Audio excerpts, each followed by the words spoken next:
Hello friends, welcome back to my channel. Friends, आज हम फिर से आपको सिंटैक्स में प्रेपोजिशन से रिलेटेड कुछ एक्सरसाइज सॉल्व करके बताने वाले हैं जो कि आपके लिए बहुत ही इंपॉर्टेंट है। तो देखते हैं फ्रेंड्स, हमारा फर्स्ट यहाँ पे सेंटेंस है कि he congratulated me for my success. और फ्रेंड्स, अगर हम इसका हिंदी मतलब निकालते हैं कि उसने मेरी सफलता के लिए मुझे बधाई दिया, तो यहाँ तो हमें बिल्कुल करेक्ट लग रहा है। बट फ्रेंड्स, कॉन्ग्रेचुलेटेड जहाँ भी आता है इसके साथ हमें ऑन का यूज़ करना होता है। कॉन्ग्रेचुलेट के साथ हमें ऑन का यूज़ करना होता है। तो यहाँ पे फॉर माई सक्सेस नहीं रहेगा बल्कि ऑन माई सक्सेस रहेगा। ये चीज़ आपको याद रखना है कि जब भी कॉन्ग्रेचुलेट आएगा तो उसके साथ हमें ऑन का यूज़ करना है। अब नेक्स्ट एग्जाम्पल देखते हैं फ्रेंड्स, जो कि है he is fond to read novels. He is fond to read novels, यानी कि वह उपन्यास पढ़ने का शौकीन है। फॉन्ड के साथ आपने फ्रेंड देखा होगा, फॉन्ड के साथ हमेशा ऑफ का यूज़ होता है। फॉन्ड ऑफ ये हमेशा यूज़ होता है। ये कि इसको हम फिक्स्ड प्रेपोजिशन भी कह सकते हैं कि फॉन्ड के साथ हमेशा ही ऑफ का यूज़ किया जाता है। तो he is fond to read novels ये नहीं होना चाहिए, बल्कि हमें फॉन्ड के बाद ऑफ का यूज़ करना होगा। तो क्या हो जाएगा, ही इज़ फॉन्ड के बाद जब हम ऑफ का यूज़ करेंगे, तो क्योंकि ऑफ एक प्रेपोजिशन है और प्रेपोजिशन के बाद अगर कोई वर्ब आता है तो हमेशा आईएनजी फॉर्म में आता है, इसलिए यहाँ पे रीड नहीं बल्कि रीडिंग हो जाएगा। तो हो जाएगा ही is fond of reading novels. इस तरह से हमें इसको बनाना होगा, ही is fond of reading novels. और आपको ये भी याद रखना है कि प्रेपोजिशन के बाद अगर कोई वर्ब आता है तो हमेशा आईएनजी फॉर्म में आता है। अब इसके बाद नेक्स्ट हमारा एग्जाम्पल है कि I am short in money. I am short in money का मतलब मेरे पास पैसे नहीं हैं, पैसों की शॉर्टेज है। तो I am short in money नहीं होता है फ्रेंड्स, ये होता है I am short of money. तो आपको याद रखना है फ्रेंड्स कि शॉर्ट के साथ ऑफ का यूज़ किया जाता है। ये हो जाएगा I am short of money, short के साथ ऑफ का यूज़ करेंगे। अब इसके बाद नेक्स्ट सेंटेंस हमारा है कि Ram beats him by a stick, यानी कि राम उसे छड़ी से पीटता है, डंडे से पीटता है। तो छड़ी के द्वारा नहीं इसमें मारा गया, छड़ी की मदद से, छड़ी की सहायता से उसको मारा गया है। तो अगर कोई भी काम किसी एक टूल या फिर किसी एक वेपन की मदद से होता है, जैसे किसी हथियार की बात जब होती है या फिर किसी औजार यानी उपकरण की बात होती है, तो उसके पहले हमें विद का यूज़ करना होता है। जैसे बच्चा खिलौने से खेल रहा है, तो खिलौना बना है खेलने के लिए बच्चों के, तो यहाँ पे खिलौने की मदद से बच्चा खेल रहा है, वहाँ पे बाई टॉय नहीं होगा बल्कि विद टॉय होगा। उसी तरह से यहाँ पे है कि Ram beats him by a stick, तो यहाँ पे बाई नहीं होना चाहिए बल्कि विद होना चाहिए, क्योंकि छड़ी की मदद से उसे पीटा।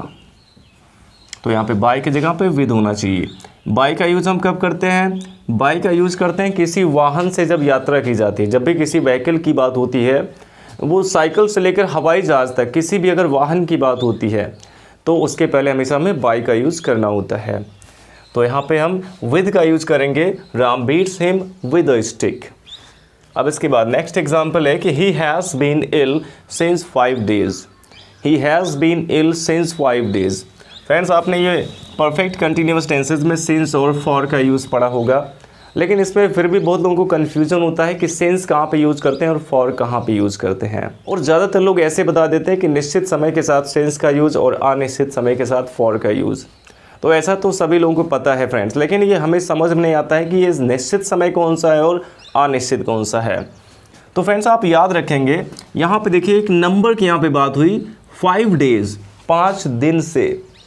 तो फ्रेंड्स, आपको याद रखना है कि जो समय की इकाई होती है, यूनिट्स ऑफ टाइम जो होते हैं, जैसे सेकंड से लेकर पूरा सेंचुरी तक, सेकंड से लेकर सेंचुरी तक, चाहे वो सेकंड हो, मिनट हो, आवर हो, डे हो, वीक हो, मंथ हो, ईयर हो या फिर सेंचुरी हो, तो इनमें से कोई भी अगर रहता है जो यूनिट्स से टाइम के सेकंड से लेकर सेंचुरी तक, इनके पहले अगर कुछ नंबर्स आए हुए हैं, कोई संख्या अगर आई हुई है कि इतने सेकेंड से, इतने मिनट से या फिर इतने घंटे से, इतने दिन से, इतने हफ्ते से, इतने महीने से, इतने साल से, जब इसके पहले नंबर्स आएंगे, जैसे 2 दिन से, 8 दिन से या फिर 6 दिन से, 2 हफ्ते से, 3 हफ्ते से, 4 हफ्ते से, तो जब इन सभी के पहले एक नंबर आएगा, एक संख्या आएगी, तब हमें फॉर का यूज़ करना होता है।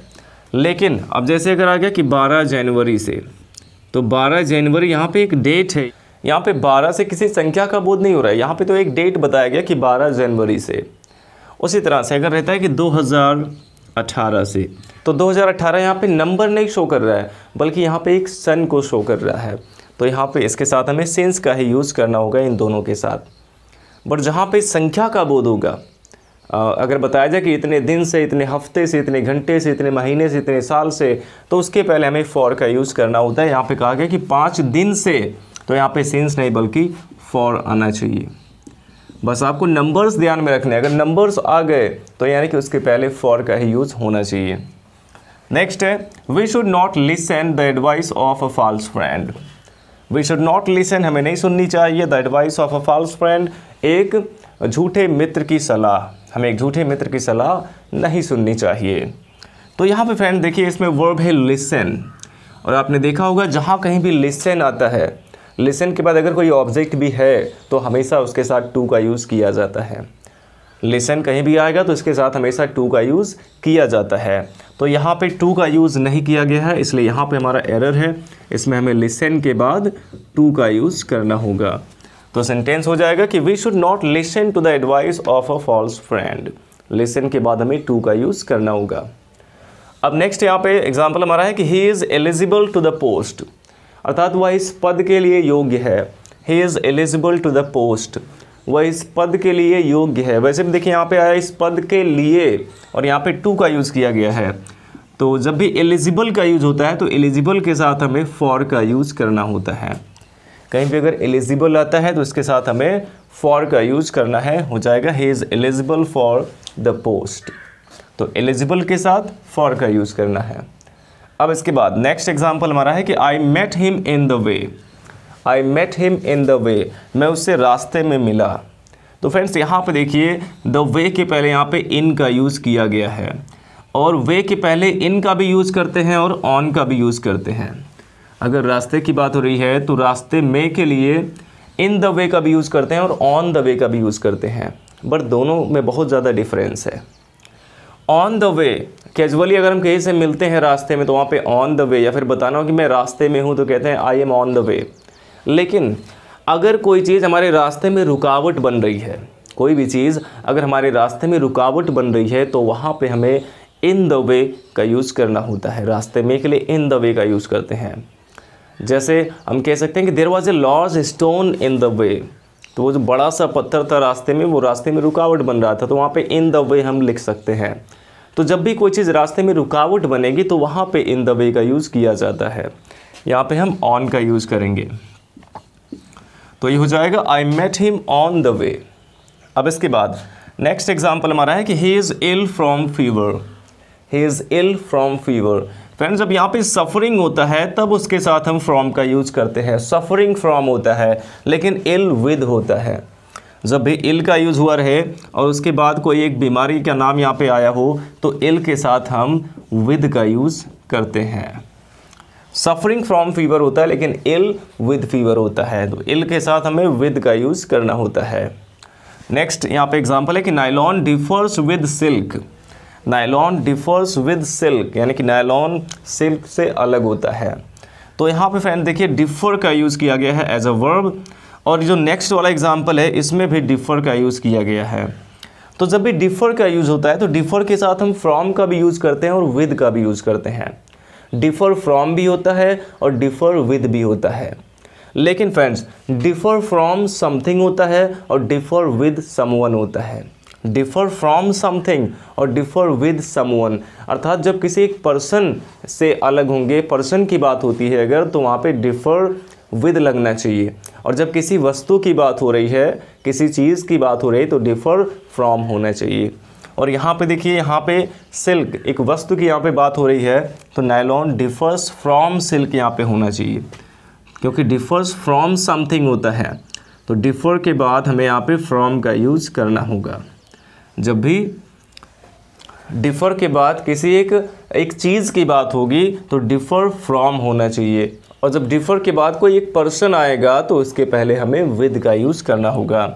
तो जैसे यहाँ पे नायलॉन डिफर्स फ्रॉम सिल्क हो गया, वैसे नेक्स्ट वाले में देखिए यहाँ पे डिफर के बाद मी यहाँ पे आया, अर्थात ये एक पर्सन है, मी यानी कि आई एक पर्सन है, और जब इसके बाद एक पर्सन की बात होती है तो डिफर के साथ विद का यूज़ किया जाता है।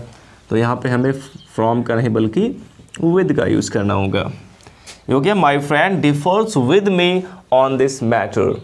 यहाँ पे डिफर के साथ विद का यूज करेंगे क्योंकि इसके बाद मी है जो कि एक पर्सन है।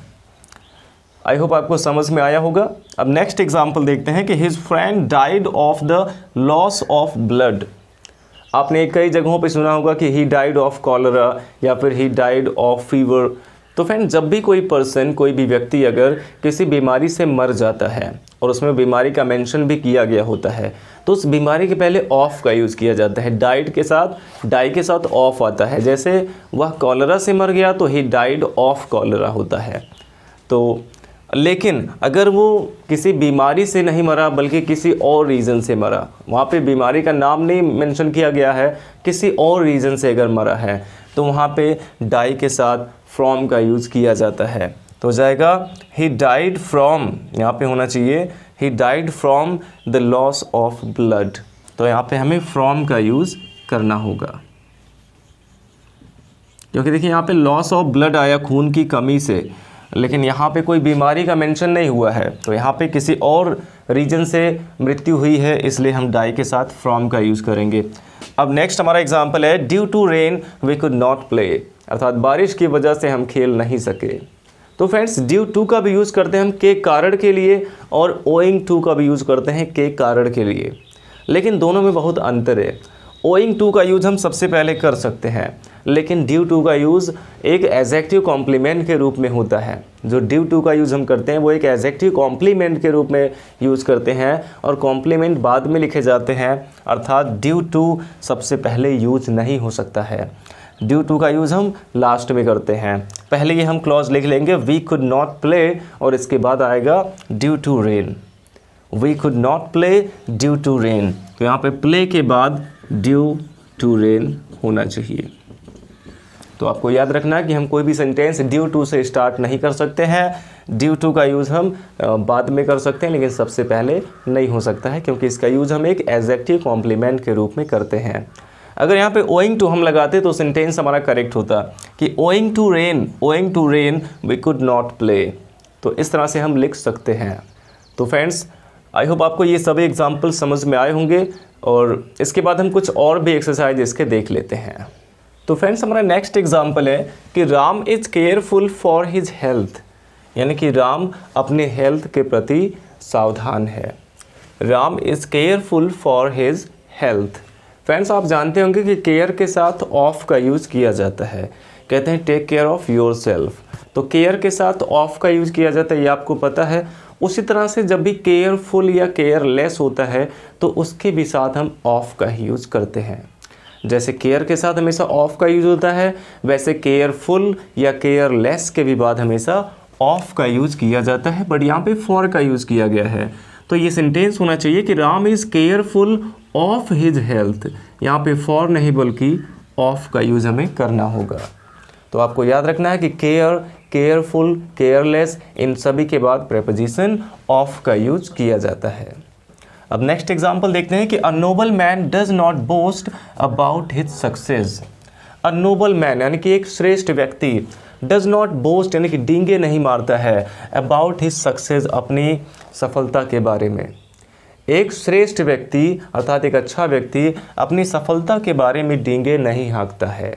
तो फ्रेंड डींगे हाँकना की अंग्रेजी होती है बोस्ट, जिसको लोग भाव मारना भी कहते हैं। तो बोस्ट के साथ हम केवल ऑफ का यूज़ करते हैं। आपको याद रखना है कि बोस्ट के साथ भी हमेशा ऑफ का यूज़ किया जाता है, यहाँ पे अबाउट नहीं बल्कि ऑफ होना चाहिए।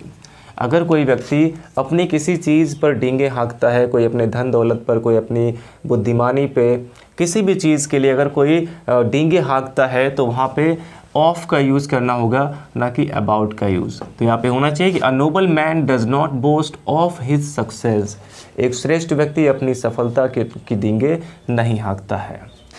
अब नेक्स्ट एग्जाम्पल हमारा है कि Shyam married with Radha. Shyam married with Radha.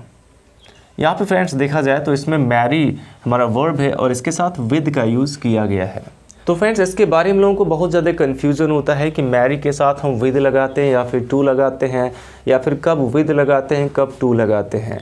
तो फ्रेंड्स आपको याद रखना है कि जब भी सेंटेंस हमारा एक्टिव वॉइस में होगा, अगर सेंटेंस हमारा एक्टिव वॉइस में है, जैसे देखिए सेंटेंस है कि श्याम मैरिड यहाँ पे श्याम हमारा सब्जेक्ट हो गया, इसके तुरंत बाद वर्ब की सेकंड फॉर्म आ गई, यानी कि पास्ट इंडेफिनिट का सेंटेंस है, अर्थात ये एक्टिव वॉइस में है। इसमें वॉज नहीं आया हुआ है, is am are was were नहीं आया, अर्थात ये एक एक्टिव वॉइस का सेंटेंस है। तो इसमें हम कोई भी प्रेपोजिशन नहीं लगाएंगे।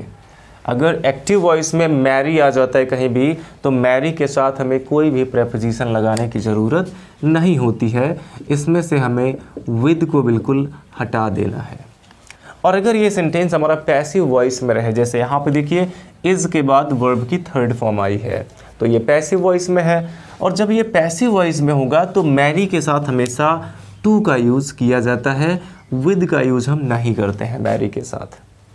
तो Radha is married with Shyam नहीं होना चाहिए, बल्कि Radha is married to Shyam होना चाहिए। मैरी के साथ एक्टिव वॉइस में कोई प्रेपोजिशन नहीं और पैसिव वॉइस में टू का यूज़ करना है। आई होप आपको अब आपका डाउट क्लियर हो गया होगा। अब इसके बाद देखते हैं फ्रेंड्स नेक्स्ट एग्जाम्पल हमारा कि curd is made of milk. Curd is made of milk. और इसके बाद अगला सेंटेंस हमारा है कि हर sari is made of silk. देखा जाए तो राइमिंग हो गया यहाँ पे milk silk. Curd is made of milk, her sari is made from silk. यहाँ पे देखिए मेड के साथ फ्रॉम का यूज हुआ, यहाँ पे मेड के साथ ऑफ का यूज हुआ है। और फ्रेंड्स ये मेड के साथ ऑफ का भी यूज होता है और फ्रॉम का भी यूज होता है, लेकिन उसका सिचुएशन अलग है।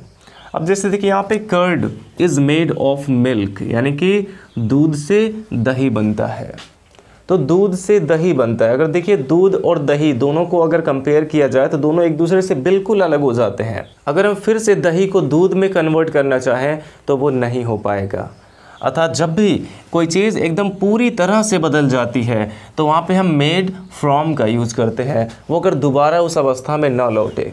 अगर किसी चीज़ को परिवर्तित करके कोई दूसरी चीज़ बना दिया गया है लेकिन वो फिर से अपनी पहली वाली अवस्था में ना आ पाए, तो वहाँ पे हम मेड के साथ फ्रॉम का यूज़ करते हैं। जैसे देखिए दूध और दही में होता है, हम लोग दूध से दही तो बना सकते हैं लेकिन फिर दही से दूध नहीं बन सकता है। इसलिए फ्रेंड्स यहाँ पे मेड ऑफ नहीं बल्कि मेड फ्रॉम होना चाहिए। तो जब वो अपनी पहली अवस्था में लौट कर आ सके तो वहाँ पे हम ऑफ का यूज़ करते हैं, लेकिन अगर अपनी पहली अवस्था में लौट कर ना आ सके तो वहाँ पे मेड के साथ फ्रॉम का यूज़ किया जाता है। तो देखिए ये कर्ड जो है फिर से मिल्क नहीं बन सकता, इसलिए यहाँ पे हम मेड के साथ फ्रॉम का यूज़ करेंगे। और नेक्स्ट एग्जांपल हमारा है कि हर sari is made from silk. उसकी साड़ी सिल्क से बनी हुई है, सिल्क यानी रेशम से बनी है। तो देखिए रेशम से साड़ी को बनाया गया, लेकिन वास्तव में अभी भी वो रेशम ही तो है। रेशम से उस साड़ी को बनाया गया है लेकिन वो साड़ी अभी भी रेशम की ही है।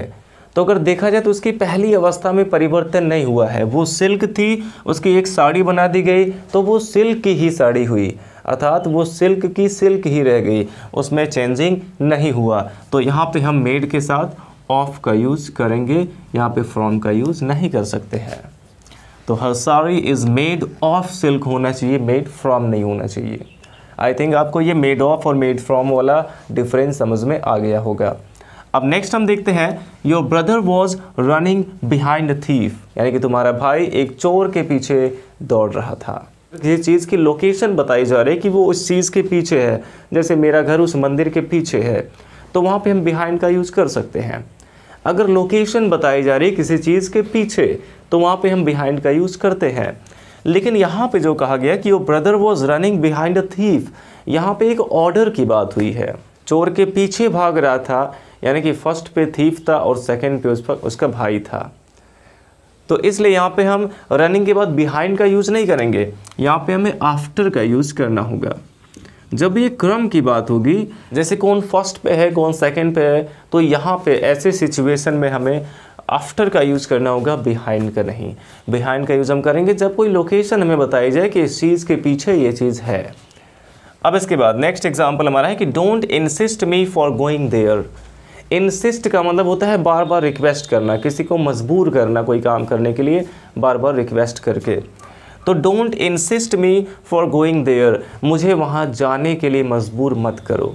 अगर इसका हिंदी मतलब निकालें तो एकदम सही लग रहा है ये कि मुझे वहाँ जाने के लिए मजबूर मत करो। लेकिन फ्रेंड्स यहाँ पे जो इंसिस्ट वर्ड आया है इसके साथ हमेशा ही ऑन का यूज़ किया जाता है। मैंने इंसिस्ट ऑन पे एक एडवांस स्ट्रक्चर का वीडियो भी बनाया है, आप चाहे तो देख सकते हैं सर्च करके। तो इंसिस्ट के साथ हमेशा ऑन का यूज़ किया जाता है और यहाँ पे फॉर का यूज़ किया गया है। तो हमें याद रखना है कि जब भी इंसिस्ट का यूज़ कहीं पे होता है तो हमें उसके साथ ऑन का यूज़ करना होता है। तो ये सेंटेंस हमारा क्या हो जाएगा कि don't insist me on going there. यहाँ पे इंसिस्ट के साथ ऑन का यूज़ होना चाहिए। नेक्स्ट एग्जाम्पल है we should try to avoid to make mistakes. हमें गलती करने से बचने की कोशिश करनी चाहिए। तो यहाँ पे फ्रेंड देखिए अवॉइड का यूज़ किया गया है और अवॉइड के बाद टू मेक अर्थात इन्फिनिटिव का यूज़ यहाँ पे हो गया। और अवॉइड के साथ हम कभी भी इन्फिनिटिव का यूज़ नहीं करते हैं। अवॉइड के साथ हमेशा वर्ब की आईएनजी फॉर्म, जीरेंड फॉर्म आती है, यहाँ पे इन्फिनिटिव का यूज़ नहीं किया जाता है। तो अवॉइड के साथ क्या होना चाहिए, we should try to avoid making mistakes. आपको याद रखना है कि जब भी अवॉइड आ जाता है तो उसके बाद हम इन्फिनिटिव का यूज़ नहीं करते हैं बल्कि जीरेंड का यूज़ करते हैं। तो हो जाएगा we should try to avoid making mistakes. Avoid के बाद टू नहीं बल्कि वर्ब की आईएनजी फॉर्म आएगी। नेक्स्ट एग्जाम्पल है he is good in singing, अर्थात वह गाने में अच्छा है। He is good in singing, वह गाने में अच्छा है। तो अगर इसका हिंदी मीनिंग देखा जाए तो ये सेंटेंस हमें बिल्कुल करेक्ट लग रहा है कि वह गाने में अच्छा है। लेकिन अगर कोई व्यक्ति किसी काम को करने में अच्छा है या बुरा है तो गुड या बैड के साथ हम इन का नहीं बल्कि एट का यूज़ करते हैं। तो यहाँ पे होना चाहिए ही is good at singing. Good के साथ एट का यूज़ करेंगे, यहाँ तक कि अगर बैड भी रहता है तो बैड के साथ भी एट का यूज़ करते हैं। अब नेक्स्ट एग्जाम्पल हमारा है the quality of this cloth is different and inferior to other. अब इसका क्या मतलब है कि इस कपड़े की क्वालिटी दूसरे कपड़ों से डिफरेंट यानी अलग है एंड इन्फेरियर और ख़राब भी है। इस कपड़े की क्वालिटी दूसरे कपड़ों से अलग है और ख़राब भी है। अब यहाँ पे देखा जाए फ्रेंड्स, यहाँ पे डिफरेंट का यूज़ किया गया है और इन्फेरियर का यूज़ किया गया है। तो फ्रेंड्स इस सेंटेंस को अगर हम देखें तो इसमें हमें कोई भी एरर नज़र नहीं आएगा। लेकिन अगर इसको ध्यान से देखा जाए the quality of this cloth is different and inferior to other, यहाँ पे टू का यूज़ किया गया है किसके साथ, इन्फेरियर के साथ, इन्फेरियर के साथ। लेकिन यहाँ पे जो डिफरेंट आया हुआ है, डिफरेंट के साथ भी तो प्रेपोजिशन का यूज़ किया जाता है बट डिफरेंट के साथ टू का यूज़ नहीं किया जाता। अगर यहाँ पे हम एंड लगा दिए हैं तो और एक ही बार टू का यूज़ किए हैं तो ऐसा हम तभी कर सकते हैं जब डिफरेंट के साथ भी टू का यूज़ होता और इन्फेरियर के साथ भी टू का यूज़ होता। दोनों के साथ अगर एक ही प्रेपोजिशन सूटेबल रहता तो हम ऐसे लिख सकते थे। लेकिन डिफरेंट के साथ फ्रॉम का यूज़ किया जाता है और इन्फेरियर के साथ टू का यूज़ किया जाता है, इसलिए ठीक ऐसे इसको लिखा नहीं जा सकता है। अगर दो वर्ड एंड से जुड़े हैं और दोनों के लिए अलग अलग प्रेपोजिशन यूज़ होता है तो हमें दोनों के साथ प्रेपोजिशन अलग अलग यूज़ करना होगा। तो ये सेंटेंस हमारा क्या बनना चाहिए कि the quality of this cloth is different from, different के बाद हमें फ्रॉम का भी यूज़ करना होगा, different from and inferior to the other, ऐसा हमें लिखना होगा। डिफरेंट फ्रॉम के बाद हम एंड लगा सकते हैं। ये हो गया the quality of this cloth is different from and inferior to the other. अगर दो वर्ड है दोनों के लिए अलग अलग प्रेपोजिशन यूज़ होता है तो दोनों प्रेपोजिशन, दोनों के साथ हमें प्रेपोजिशन लगाना होगा। आई होप आपको समझ में आया होगा। अब देखते हैं लास्ट एग्जाम्पल हमारा, he accused me for killing his brother. तो यहाँ पे देखिए एक्यूज़ का मतलब क्या होता है, आरोप लगाना। एक्यूज़ का मतलब होता है दोष लगाना या फिर आरोप लगाना। तो he accuse me for killing his brother, अर्थात उसने मेरे ऊपर उसके भाई को मारने का इल्ज़ाम लगाया। तो यहाँ पे देखिए एक्यूज़ जो वर्ड है इसके साथ हमेशा ही ऑफ का यूज़ किया जाता है। ये एक फिक्स्ड प्रेपोजिशन है। एक्यूज़ के साथ हमेशा ऑफ का यूज़ होना चाहिए, तो यहाँ पे फॉर नहीं बल्कि ऑफ होना चाहिए। कहीं भी अगर एक्यूज़ आता है तो इसके साथ हमेशा ऑफ आएगा और कोई प्रेपोजिशन नहीं आ सकता है। तो फ्रेंड्स इस प्रकार से हमने आपको ये 25 सेंटेंसेस को सॉल्व करके बताया जिसमें प्रेपोजिशन से रिलेटेड एरर थे। आई थिंक आपको ये सभी सेंटेंसेस अच्छे से समझ में आए होंगे। वीडियो अच्छा लगा हो तो लाइक करिएगा और अगर हमारे चैनल को सब्सक्राइब नहीं किया है तो चैनल को सब्सक्राइब करें और अपने सभी फ्रेंड्स के साथ शेयर ज़रूर करें। Thanks for watching.